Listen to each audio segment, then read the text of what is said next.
Thank you very much for this promising talk to our distinguished professors. Now we'll move to the moderator of the second panel, and I will give the floor to Tayfun Zaman, the working group leader of the society's third-party ethics and compliance risks. Thank you very much.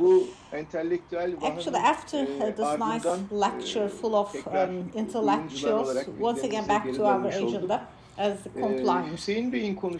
I listened to Sing's talk, and it took me back to the foundation of the society of the multinational companies, EBRD, or the World Bank. So many imperative rules set by those agencies. So as to know about the best practices, we were actually going abroad and try to share the experiences. Now we have just left the 11 years behind us.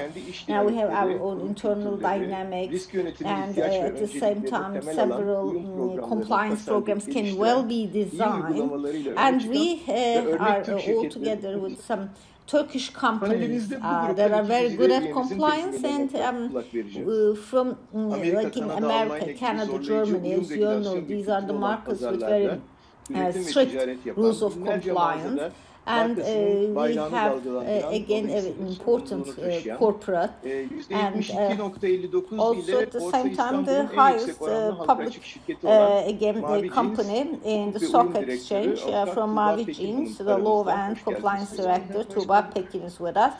It's actually publicly offered in both countries at the same time, like part of a major holding, but acting like a holding on its own. Atike Kökbudak this time from KORDSA, the senior law and compliance consultant. Now, you know, third-party risk management would also be a part of our panel,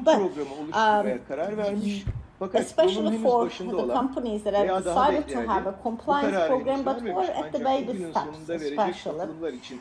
We just would like to have a talk with you, and then so we are offering you the experienced people like the seniors. We'll have 3 stops. At the first round, we'll discuss about the spirit of the compliance program, the company values, the culture, like the rules of against sustainability, most of the dynamics beyond the legislation, I would say.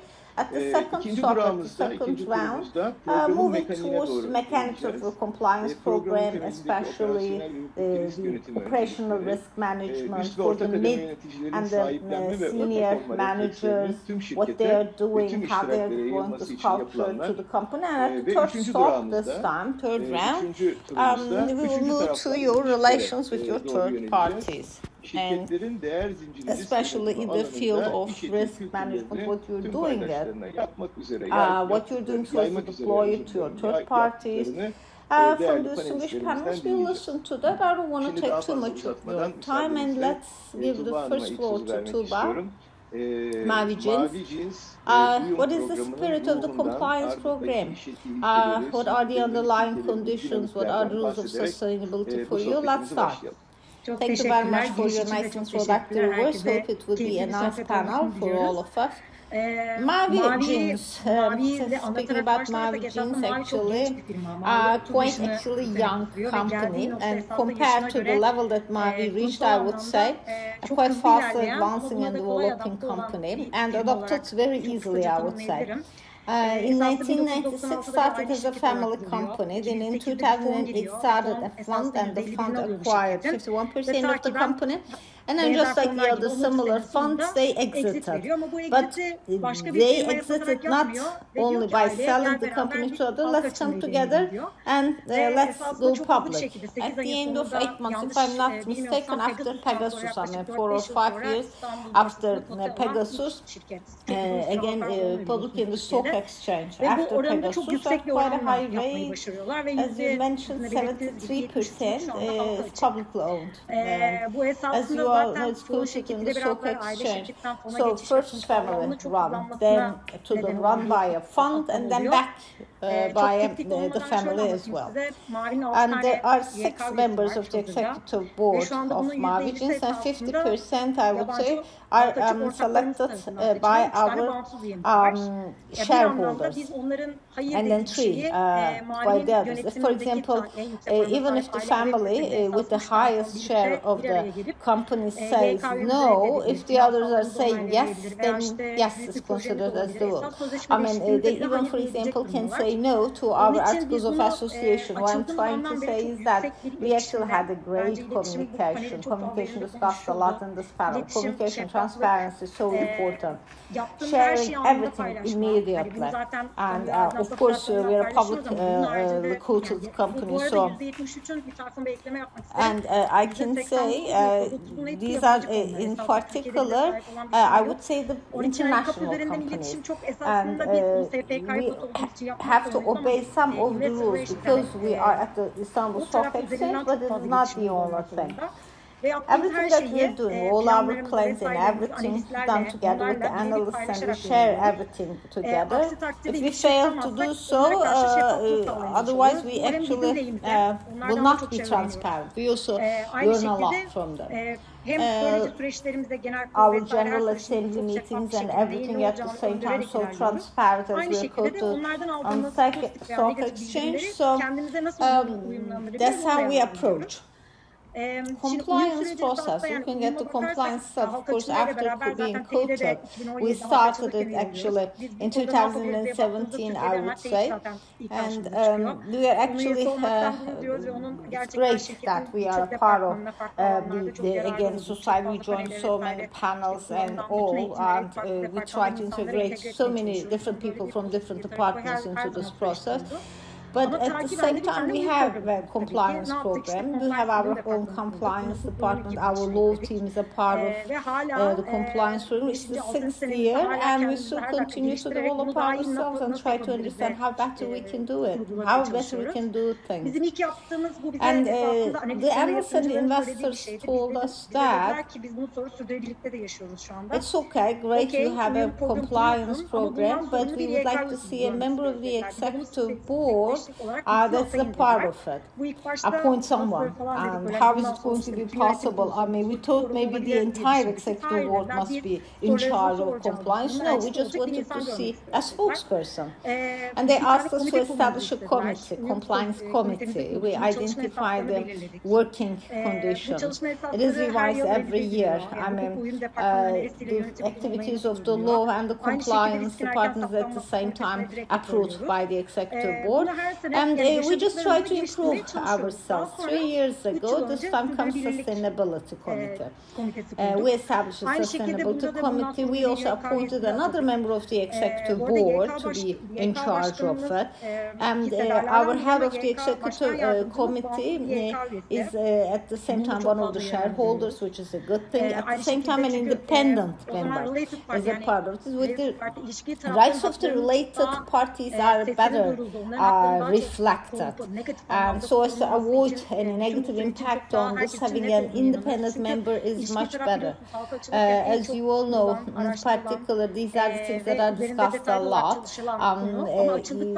Not only it's okay, before you're quoted on the stock exchange, everything is thoroughly analyzed, but the same, it's also monitored all the time. It's always our rules are over the capital markets agencies' rules. In sustainability, I would say, of course, some of the major suppliers are our related parties, so it is much more delicate for us, and therefore for our investors, for our stakeholders, we always get their opinion while working with this. We believe in the power of survey for our employees, for the third parties, for the universities. When we send surveys and questionnaires, what their expectations from Mavi Jeans is, we actually mapped it because there are so many things that is no full match. As I told you, we believe in the power of questionnaires and we use them a lot in talking to our stakeholders and so on.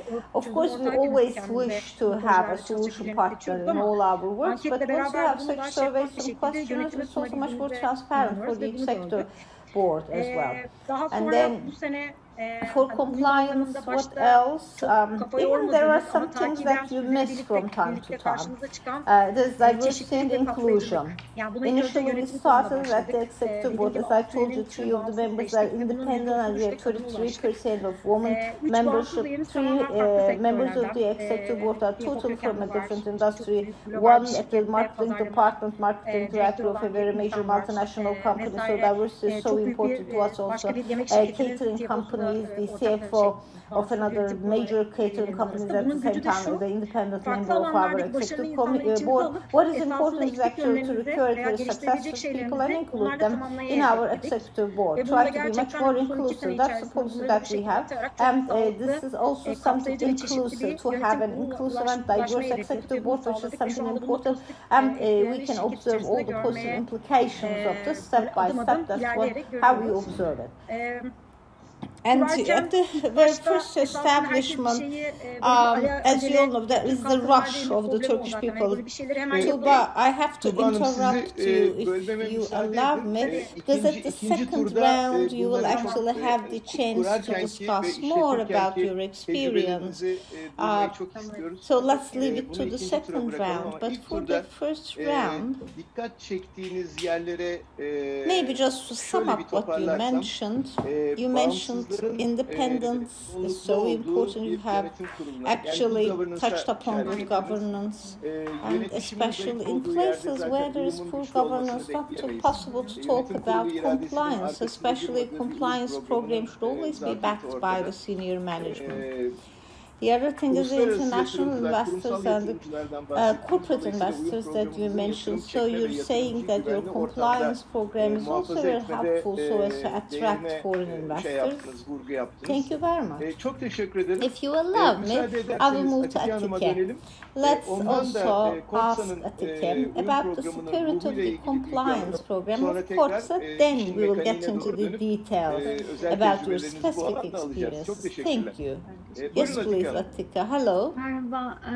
First of all, KORDSA is a very sector-specific company. And let's start with KORDSA is actually producing the coat, especially that keeps the tire, the coat cloth that keeps it for polyester and nylon as well. In 1973, firstly established. Then comes the year 2000, and the United States had a technology transfer with DuPont, turned into a global company. Until that time, had a global vision as well as a company, but after having so many subsidiaries at different countries in the world, after this merger and acquisition, tried to adapt to the culture there, especially for the compliance of the ethical values and so on. I would say the first adventure of KORDSA started there, maybe not aware at that time. I've been working at KORDSA for 11 years, especially for mergers and acquisitions and so on. So many things. I would say the activities of the company have changed a lot from beginning, with some open innovation, an R&D center, established a composite company, a composite R&D, with foreign investments in the US. That is a new business line, and then turned into a bigger business line for construction reinforcement materials. So many investments, as you mentioned. I would say turned into a holding on its own, KORDSA. And therefore the countries that we are in contact with are changing all the time. Why it is important? This is reflected in our compliance program. Why? Well, because aslında hayatı güçlendirme I think it's about actually KORDSA's motto is about reinforcing life. In all countries that actually we are going, the motto of the company is always the same. For construction, we are reinforcing life. Actually, we also reinforce each and every person that we touch. Same actually for nature. And in particular, in terms of sustainability where we are. Therefore, we're just going with one single vision. And in our compliance programs, not only with regards to compliance to the regulations, as an example, in the United States, working over 12 hours is not a problem. But we offer, for example, the same conditions for all employees with the sustainable employment policy. We have, for example, working hours for all employees in all subsidiaries. Or in California, for example, as an example, in California, especially there is actually a must for the training for husbands. We have 3 subsidiaries in California. If, for example, for the managers, for example, for 2 hours, and for a regular employee 1 hour first training is a must. This is for each and every form of harassment and violence, because we're against it. It's not only in California, for example, in all our subsidiaries we have such awareness raising programs. So I think for the compliance program, while we're shaping it, the spirit of the compliance program, I would say hangi sektördeyiz? Bu sector that we're working on, whether it is a regulated sector or not, whether there are things that we have to pay attention to, or, for example, once you set some rules, your internal rules and regulations, whether you are equal to everyone, whether you offer the same opportunities to everyone, not only for ourselves only, also for our business partners. We are just trying to have a model, be a role model for the others. That is how we approach. I think same for the holding. I don't know if time allows, I don't know, but you can warn me. The only thing, difference between us and the holding is that, of course, our ethical values are common. We follow the same ethical rules, but they are not producing anything, but we are a producer. And therefore, the risks are different as a producer company, as a manufacturer. So, for health and safety, for example, it is more priority to us.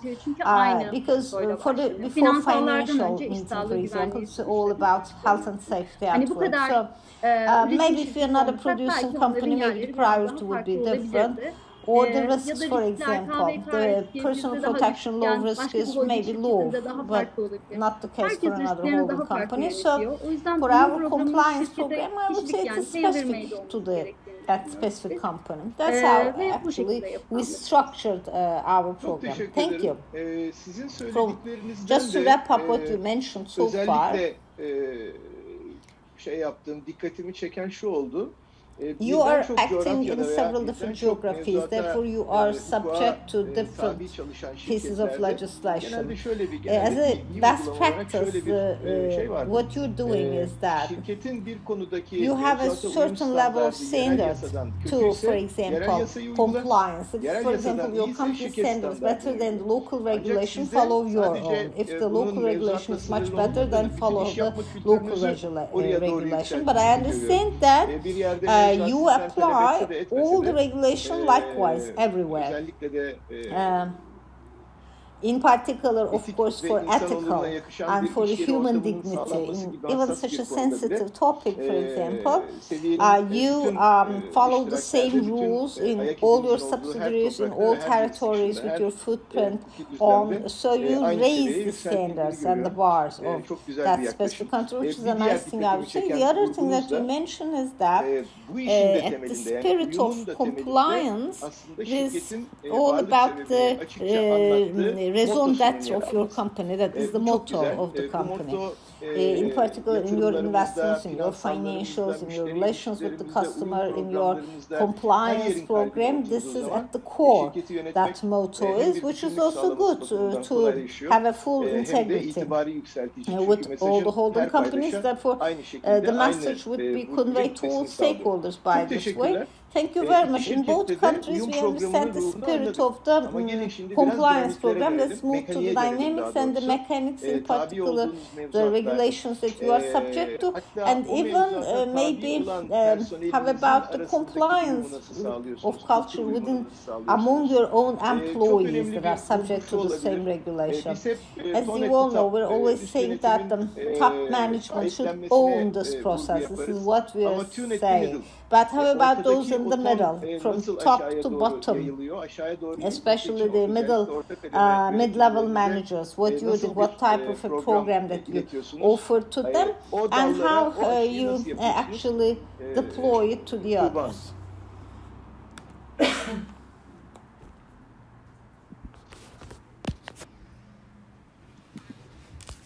Çok pardon.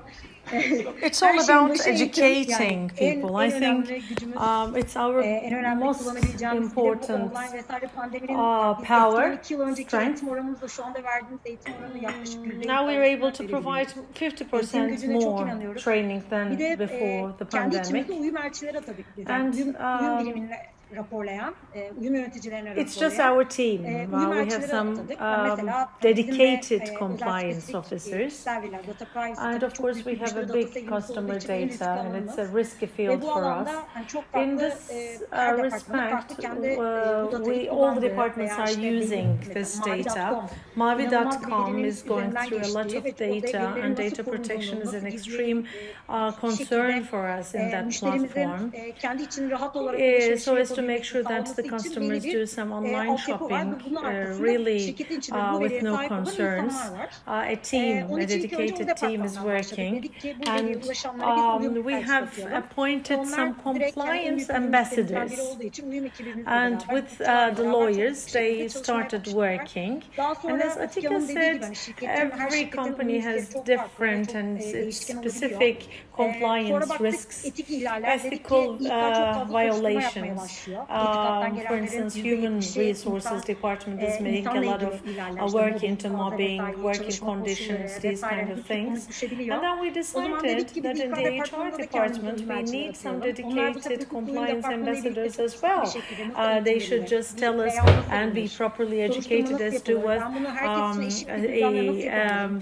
same level of or unified level of work into this can be done. Therefore, we need a single portal to follow this, and we started off with this target. Actually, as you give responsibility to different departments, it's true what you say. And our CEO is our ambassador as well, a person who just keeps talking about the importance of principles. But one thing that is quite right, which we also see in practice, is it is at the end of the day the employees that are doing the job. So their function as an ambassador really is important. But I always tell them, maybe you don't know if something is ethical or not. Like you get a gift and you don't know if it's really ethical to accept it or not. Ask to your superior or an ambassador. And there was an incredible number of questions being asked after we clarified this, and people just keep learning things, and sometimes just the need for asking to a moderate level of managers is quite valuable, and they really have a big contribution to it. They're working with the compliance ambassador, they're reporting to it, and we tried to find transparency there as well. Because at the end of the day, it's a single reporting way of functioning, and there are of course still some aspects that we need to improve, but at least the reports, there's at the end of the day a reporting that comes up, because at the end of the day, if the report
tavsiye ediyorum. Yani gönüllü uyum elçileri değil de gerçekten zorunlu uyum görevlileri atanmasının yararlı olduğunu düşünüyorum. Çünkü ilk başta kimse buna çok sıcak bakmıyor. Ama sonra yaptıkça herkes bir şekilde öğreniyor ve gelişiyor diye düşünüyoruz.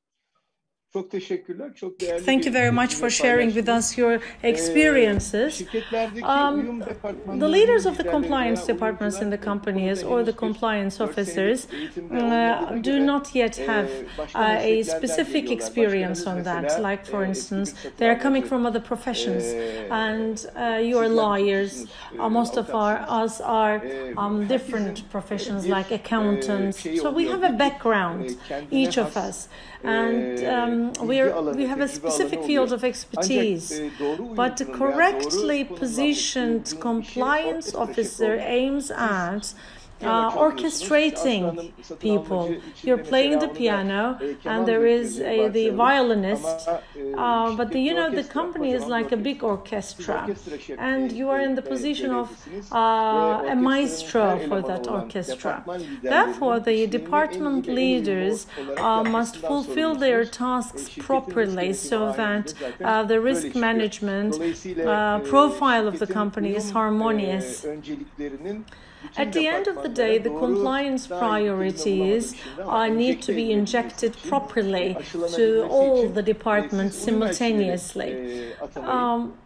So it's an important aspect and a responsibility you have assumed, a compliance ambassador profile.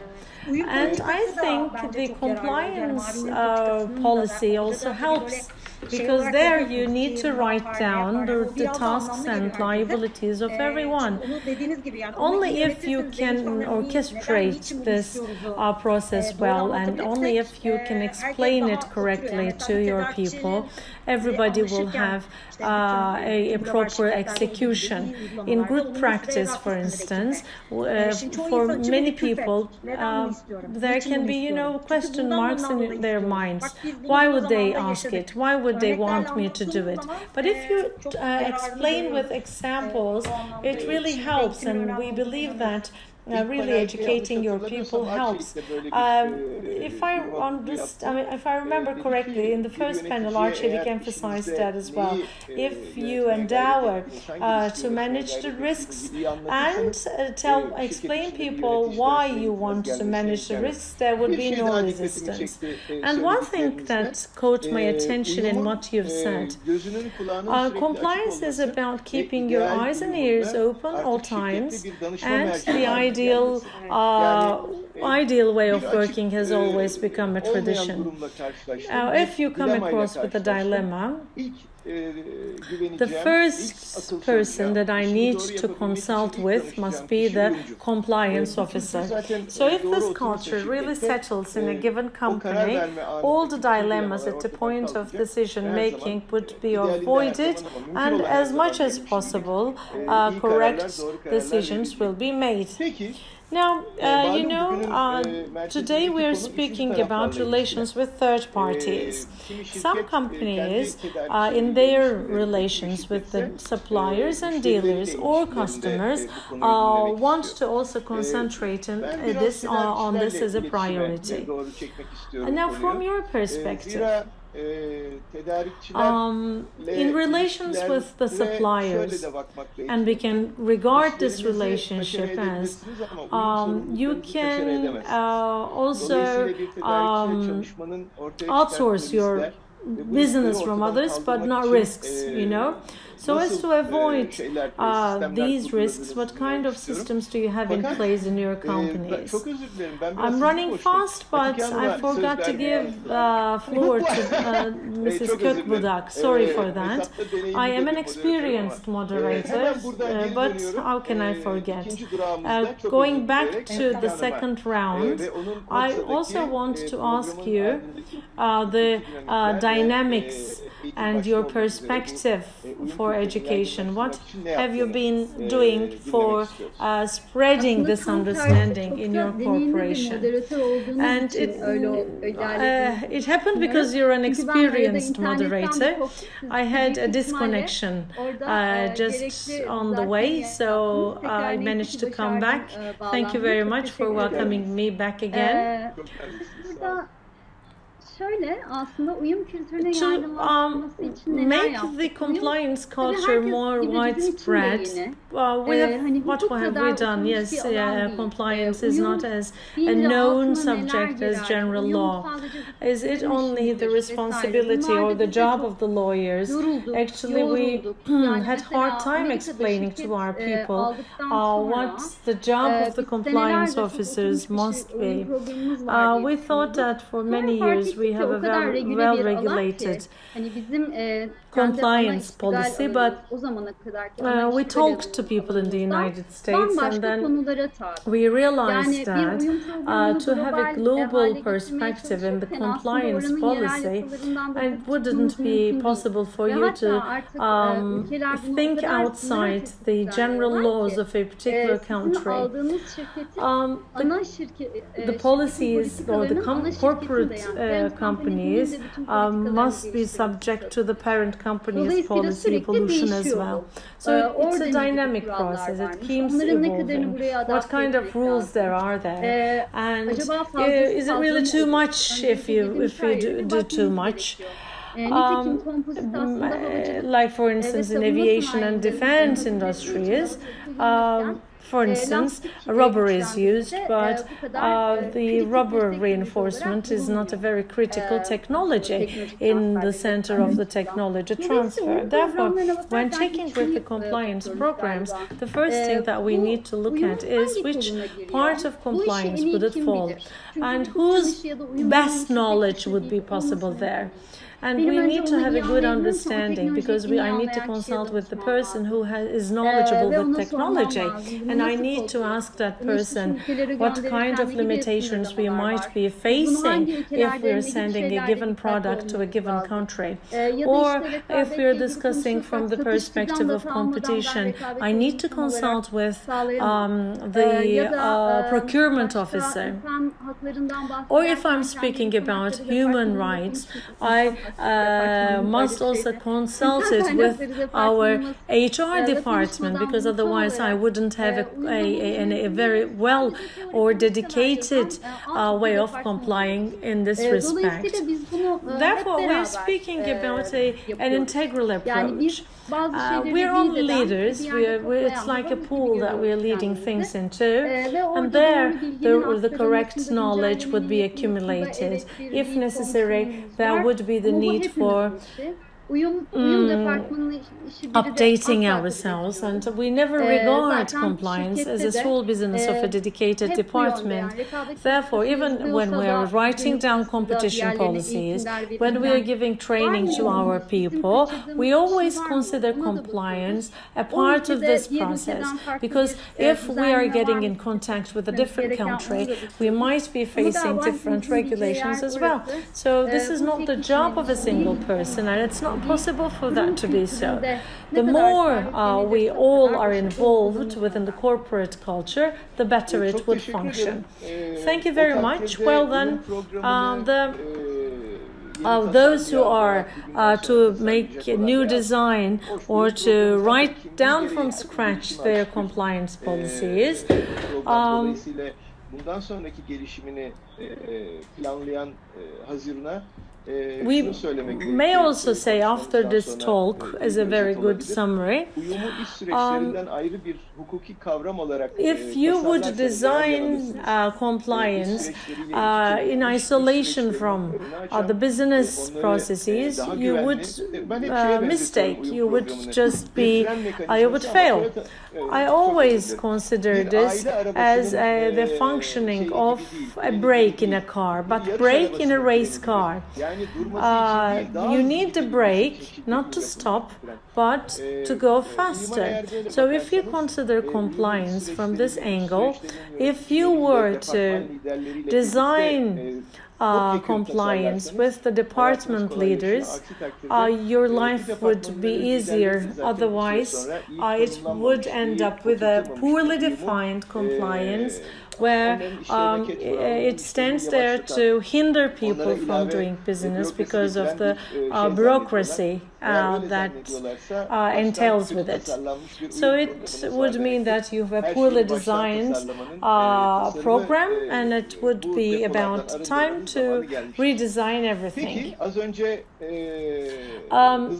Now, coming back to the third parties thing.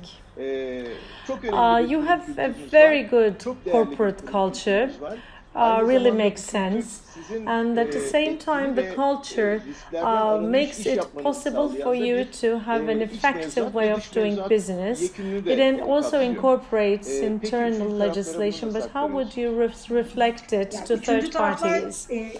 Third parties are essentials to what we do. The biggest third party we have is the suppliers and the dealers. Mavi is not manufacturing itself and is completely buying externally. It's outsourcing its production, and this way 83% is through manufacturers in Turkey. In average, 80% of what we sell is from suppliers in Turkey, and the rest from abroad. In the past, the balance was not as such. We had Bangladesh, China as well, where we outsourced with, but as we imposed the program where we had to work quite closely to our procurement team, it is really very difficult to make audits over there. And it's not realistic because there would be always intermediaries. It's not only us, of course, but they also should be involved in this auditing. Price, financials, accessibility, compliance, quality, everything involved. And at that very point, we decided that we can manufacture the same product with the same quality in our country, because we can have a better communication, a better audit. We can check whether they're adhering to our rules, and also it's definitely a big contribution to the local economy. In Bangladesh and China, we have some suppliers in 15%, but other than that, all of them are in Turkey. And the general procurement rules are written down because all the rules are also supplied externally. And at the same time, supplier code of conduct is written down as well, and it's available to everyone in our own website. We have some red lines, 11, 12 principles, but within ourselves, as we did the works with the suppliers, we have red cards. Of course, I'm sure that every company would have their own priorities. The first two are the red cards. If anyone gets into that act, they should be stopped working with. But it's not sometimes to stop working with someone, but also to make sure that they would correct their misbehavior as a social responsibility. If somebody just asks you an untoward thing, would you stop seeing him, as discussed in the previous panel? So we would expect to raise awareness as well if this falls into the red cards as well.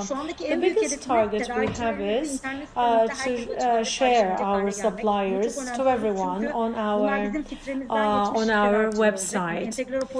Actually, this is somehow like an advice to the other companies.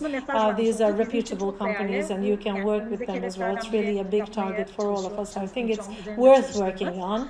And it would also feed in transparency. By announcing good suppliers, we can also show them as role models. So at least we would have some criteria at the equal level for everyone. And we're excited about that. We have the ethics line. This is like a hotline that is not open, that is not available to third parties. And our aim as of the 1st of January is to make it available for third parties. Because if someone needs to have access to us, they will reach out to the ethics officer, the compliance officer, and we know that it really matters to have a integrated hotline for everyone. So basically, this is what I can say, and we also are running some forms for all suppliers. Since we have too many suppliers, we have too many dealers, but the interesting thing about dealers is this is something that drew my attention in other companies. As a customer, if you walk into a store, it's really your capacity to understand whether that store is the dealer or your own store. We want our dealers to follow our ethical rules as if our own store. So we need to make clear to them the ethical principles. We need to make sure that they know how to follow the ethical principles in their daily works. These two networks, both the manufacturer and the dealer network, comprises a big part in our structure. Of course, with the procurement department 2 years ago, we had created a form which includes questions such as how good are the people, and has there been an inquisition, something like an investigation about you in this respect. We expect the suppliers to fill in and undersign that form. Therefore, it is only possible to have suppliers working with us only with the approval of the form, especially together with some commercial forms. They will be subject to approval if they want to continue working with us in the long run. Digitalization is extremely important. In all the systems, everything, including the approvals, are online. Even the lawyers are not in the position of signing papers. In this big global world, it's not sustainable to keep everything on paper. Also, for respecting the environment, we need to respect the digital platforms. We always consider it quite valuable to follow data as an integrated whole. So we are aware of our failures, and we are always in search of new solutions for adaptability. I think it would contribute to adaptability to effective use of data as well. Because this data is beyond our control. Çok teşekkürler. Belki bir üye tecrübe günü member experience day, so for all your suppliers or for your priority suppliers that are on the list, maybe I don't know what is the reason that you're sharing it with the public, including your competitors. You're saying that it's an advantage to you, so it would be nice to hear that 8 years ago at HD, even for example, where they are getting the bolt, the purchasing it, they were sharing it with everyone. In Turkey, I think especially the data that Turkish people are actually being so loyal and keeping as a secret the suppliers, so that's what we're doing is something totally different. So maybe we can actually organize another panel, a forum to discuss what you're doing and why you're doing it. Atike, on the same topic, back to you.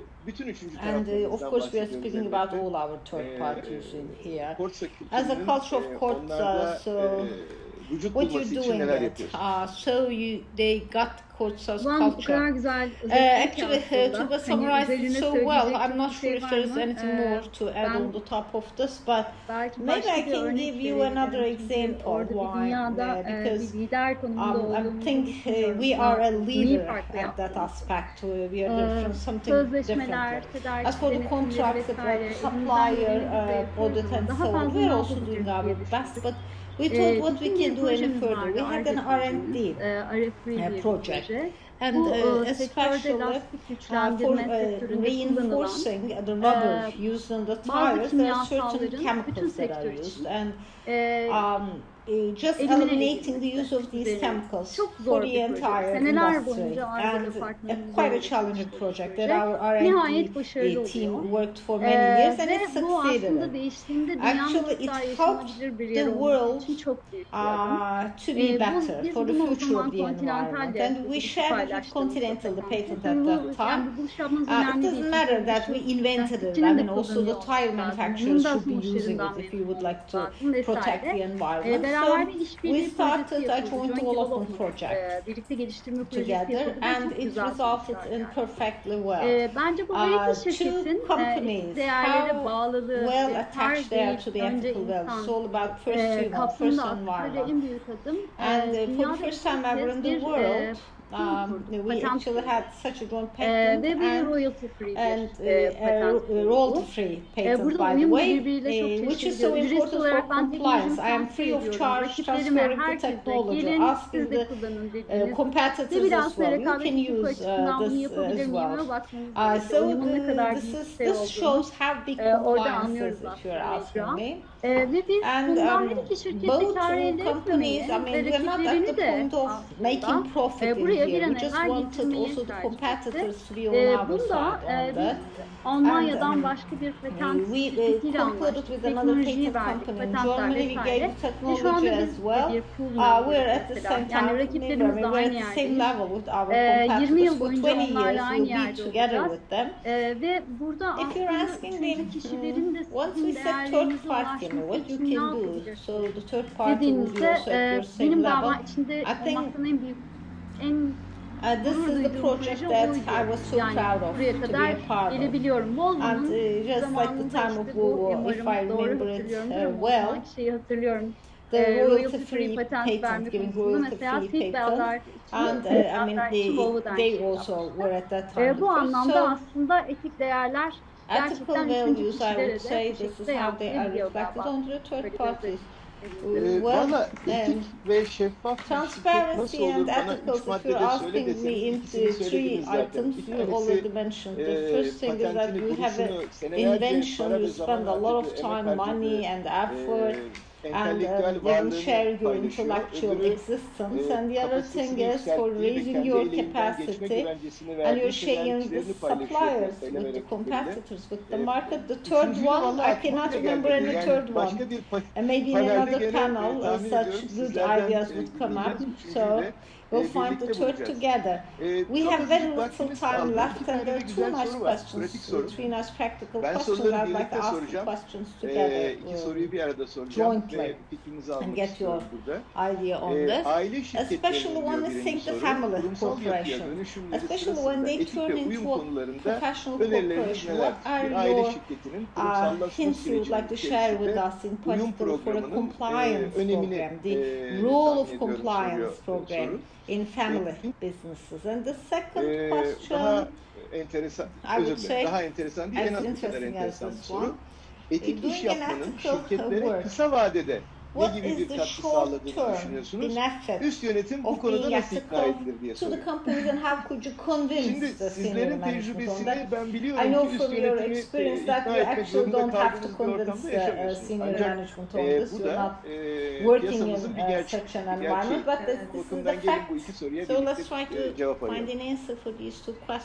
Ya üst yönetim açıkçası hani ben başlayayım istersen. Hani üst yönetim ya dediğiniz gibi hiç böyle bir problem yaşamadık. Hatta hani bize even they are those that impose the vision and mission to us. So from specific to Mavi jeans, this is not the case. Sadece şunu biliyorum, işi that profesyonelleri bırakmak bence I çok know değerli. that you have to leave the job to the Aile professionals. şirketlerinde I know this is olmadığını not the biliyoruz. case in several Dünyada da çok iyi global many şirketler good var. Yani global bizim sektörümüzde companies. H&M, for example, is a aile family şirketidir, business hala da aile still the şirketidir case. ama Türkiye'deki But dünyadaki en we can say iyi kurumsal in terms of alanında en iyi corporate şirketlerden governance, biridir. one of the best in the world. Onun için So aile şirketi being a olması demek family kurumsal business olacağı does not anlamına mean that they gelmiyor. will Önemli not be olan a bunu corporate. What is important is to work with the good professionals. If you transfer it to the doğru yola bir şekilde professionals, zaten then you ulaşıyorsunuz. feel delegated to the Doğrudan professionals. çekilmeniz It means anlamına da that you're gelmiyor. doing fine. Orada Of varlığınız course you devam ediyor. continue to Ama access. bunun You are not profesyonel actually hayatta totally çok güzel bir dengede removing yourself from gidebildiğini the office. ben kendi At tecrübelerimden least I know with görmüş my oldum. experience. Birinci soru neydi? Tam birinci soruyu bir daha alırsam. Uyum fonksiyonunun aile şirketlerinde kurumsallaşmaya olan etkisi. Orada da ya en başta da zaten orada başladım. Bence yönetim kurulundaki çeşitlilik ve kapsayıcılık çok önemli. Yani bu Türkiye'de çok yeni duyulan bir kavram. Biz şeyi yazarken, yönetim kurulunda çeşitlilik ve kapsayıcılığı yazarken tabii ki bir benchmark yapıp dünyadaki örneklere baktık. Board diversity dediğimiz şey çok fazla örnek gördük. Türkiye'ye girdiğimizde bunu yayınlayan hiç kimseyi göremedik mesela, çok şaşırdık. Something similar in Turkey. Biz buna geç kalmışız gibi hissediyoruz like we're late for this. Burada şey var tabii, dünyadaki örneklerde şeye bakıyorsunuz. Her kurum çok farklı. İşte orada direkt şeyler giriyor. Etik, religion, color, dünyada esasında başka bir problemler var. İşte aynı anda farklı kültürlerden, farklı etik kökenlerden, dinlerden insanlarımız var. Türkiye'nin başka bir problemi var. Yani Türkiye'de dünyada da kadın var ama kadının çeşitliğe katkısı. Onun dışında işlerinde bizim alanımızı yapmayabilirler ama işlerini yaptıkları işte çok olan insanların bu şirkete katkısını doğru değerlendirilmesi. Yani o sentezlerin birlikte gelmesine çok yararlı olduğunu düşünüyoruz. Zaten yönetim kurulları çok uzun için 3 yıl seçiliyor ve 3 yılda zaten o ekibi mutlaka değişmesi gerekiyor. Çünkü şirketin öncelikleri ve hedefleri de değişiyor. Çünkü dünya değişiyor. Onun için hani yönetim kurulundaki çeşitlilik ve kapsayıcılığın çok değerli olduğuna inanıyorum. Aynı şekilde zaten şirket içindeki çeşitlilik ve kapsayıcılığı da aşağı doğru inmeye başlıyor. Hani bunu şirketle şey yapabilirim. Hani pratikte gördüğümüz için değerli olduğuna inanıyoruz. Thank you. Çok teşekkürler. Atike? Atike Hanım? Ben meslek hayatımda çok yerde çalıştığım için 10 yıldır in my professional life. I've been at KORDSA for 10 years, but o yüzden just thinking them all together, aile şirketleri ya da kurum you don't aile have to demeye de say gerek family yok business aslında. if you're asking. Kurumsallaşma Better to sürecinde say companies çok that ilerlememiş are bütün not şirketler that much için developed in aslında. terms of Benim being a gördüğüm en iyi corporate. uygulama If you're erkekler asking ayrılığı me, it gibi. is actually Yani etik separation of şikayet mi powers. yapılacak? Whether there is Herhangi bir şey going ne to be kadar the çok more insan, çok kurumsal olduğundan people that emin you değilim. have Herhangi to bir politika delegate vesaire anything and so oluştururken ne on, kadar çok the more insan people görürse that bunun observe this ortadan bir gün can actually kaybolma go olasılığı o with kadar it. It's azalır. less likely that they O will yüzden go ben away. kişileri yani So, tek kişiye bağlı what is olmaması, important bir is kişiden not to geçmemesi. be Çünkü a herkes one-man insan. company. We're Hepimiz all insanız. human Birden beings. fazla kişi It's olursa not daha only one çok man, but too göz many gelecektir. people. Ve More burada people aslında will have the chance to gerçekten think belki about o it. kişi çok iyi And birisi ama yarın kim olacağını you know, bilmiyoruz. nobody O knows yüzden what will aslında happen to birden the çok company tomorrow to ki that etik specific kurullarda da purpose. mesela sadece Same for the ethical departmanı boards. değil. It's not only the Aynı anda compliance işte insan program. kaynakları HR ya must da be a işte part of it. iç Internal denetim audit. bazı This is şirketlerde the case öyle. for Bazı some of the şirketlerde companies. bu And işte daha kişiye göre the yani ne more kadar çok people insan touch to the görürse process, the bence o better kadar it is. There ilgili will be olacak more şekilde de people gizliliği related on muhafaza this. edebileceğiniz şekilde. So, Benim I galiba en think iyi gördüğüm this şey is o. the thing. For İkinci the soruda da second question istihdam and in the şirketleri short sadece run, what ne is gibi the bir contribution katkı of verdiği. compliance Evet, program burada to kar companies? baskısı Of course, there's varken the tabii pressure ki ikna of etmek profit, çok not zor. an easy Yani task to sonuçta convince hepsi the management para because people kazanmak all istiyor. would Benim like to buradaki make Türk money halkı olarak and şirket they yani. are, you know, Ama doing buradaki the benim trade and their company. kişisel But from my gözlemim personal şöyle, opinion, I would daha say doğrusu bizim gözlemimiz şöyle.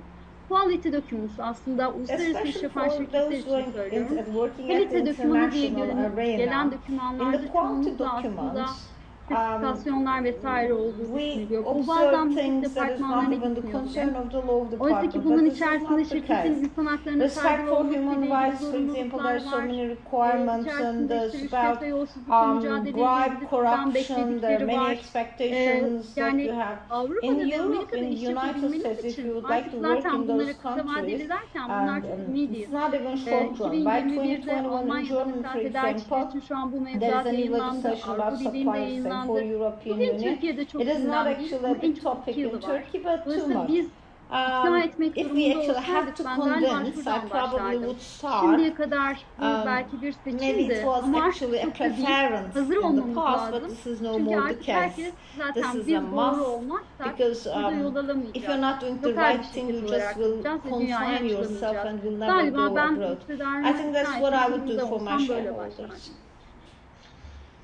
If you allow me, I also would like to make a comment and answer this question for both questions. Especially you have to define the short term. As Atike said it so nicely about the expectation of profit and the profit pressure, but never mention about turnover.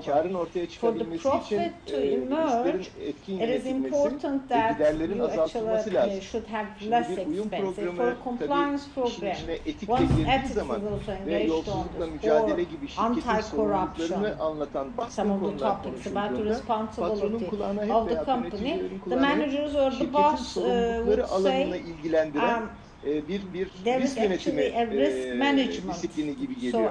Ancak şirket kaynaklarının kötüye kullanılması ile mücadele, suistimalin önlenmesi, iş ilişkilerinde veya hukuki ilişkilerde risklerin yönetilmesi, cezayla for example, in the United States or in the Anglo-Saxon, for example, law, there could be very destructive penalties. You have to avoid those. And in particular, to have better relations with the suppliers, to be much more profitable. So it's again, the compliance program is at the core of it. Yes, that's right. I mean, in the long run, it can be very useful, but a good compliance program just to have a gain for you, and of course it will. Maybe not tomorrow. So for short and long run, these are not two contradicting things. Kısayı da uzun da kapsayacak yararlar benefits, short-term benefits. Of course, being an institutionalized or to be a real corporate, you are right. All these capabilities, merits for the HR, it is a different part of it, but tekrar edilebilir you need to eliminate the risks. You have to create some processes that can be controlled, free of risk. You can actually have thousands of pages and you can write thousands of procedures on this. But compliance program is all about the policy that through the existence of these procedures. Once there are policies, once the conditions are changing, then it's much easier to write procedures for the new conditions, thanks to that policy. Therefore, this is like a legacy for the next generation. The policies are important. Policies help a lot to be a real institution. You will survive. So if you make policies, I mean, I'm not saying it's possible to have policies besides the compliance program, but I would say the policies would help a lot to shape it. So if possible, it is much better to manage it together. It actually would facilitate the task of both sides. So, bana WhatsApp'tan Emre yazıyor. The moderator of the next session is asking me to stop this session. So we finish on time and we start just 2 minutes more because we started 15 minutes late if I'm not mistaken. So thank you very much for both of you.